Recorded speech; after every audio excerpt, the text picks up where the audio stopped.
Good morning and welcome back to Nasdaq Trade Talks. I'm your host, Jill Malandrino, Global Markets Reporter at Nasdaq. We've been coming to you live from the Singapore FinTech Festival. Joining me for this segment, we have Sigrid Rouam. She is the Vice President and Lead Data Scientist over at the Singapore Exchange, and we're going to be focusing on the value of data. Sigrid, thank you so much for joining us here today at the FinTech Festival. What is SGX doing with data analytics to really reveal the value of data? So SGX has recently been involved in a digital transformation and innovation using the use of data analytics. So we see data in exactly what you said, revealing the value to make smarter decisions. And in order to do that digital transformation, we have looked at different aspects. So we've looked at people, technology, and processes. So around people, we have built really a very strong core team, very technical. We have a variety of different profiles in the team. But we also have embarked in educating the rest of SGX so that they can see the benefits of data analytics for the company. In terms of the technology, we make sure that they have the right tools to design the architecture and to do their job as data scientists.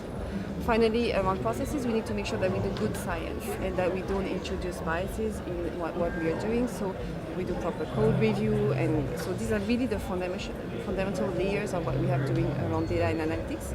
And on top of this, we are running all our use cases. So as a data and analytics team, we serve the whole SGX. So we serve the business units, both our securities and derivatives market, as well as market data and connectivity. But we also look at other business units like technology and operations, because we need to make sure that SGX platform runs smoothly.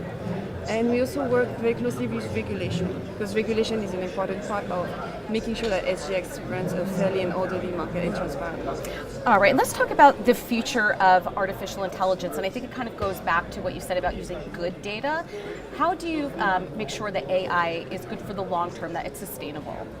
Yeah, so building sustainable AI is something that we really need to start discussing now, and I think it's the right moment to do so that in the future we have something that can last.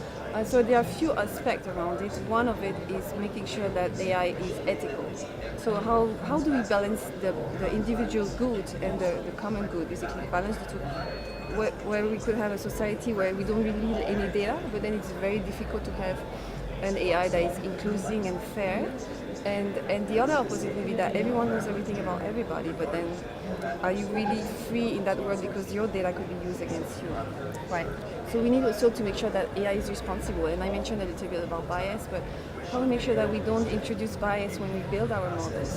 And the problem is that we have two different types of biases. You have biases that you know about, and the biases you don't know about. So how to make sure that those kind of subconscious bias, if I take the analogy of psychology, are secure and used. So you need to kind of start questioning your models and having someone that is a third party, like a kind of a data psychologist, if you want, that will question your model and start making sure that you don't introduce those biases. So do you have peer review? Does it work? Yes, of course. So we all do peer review. We make sure that the code that we are writing is sound, and we also try to question, why are you doing this? Are you thinking about the consequences of what you are building? Okay, well, thank you so much for sharing that insight, and thank you for joining me throughout the day. We're coming to you live from the Singapore FinTech Festival. I'm Jill Malandrino, Global Markets Reporter at Nasdaq.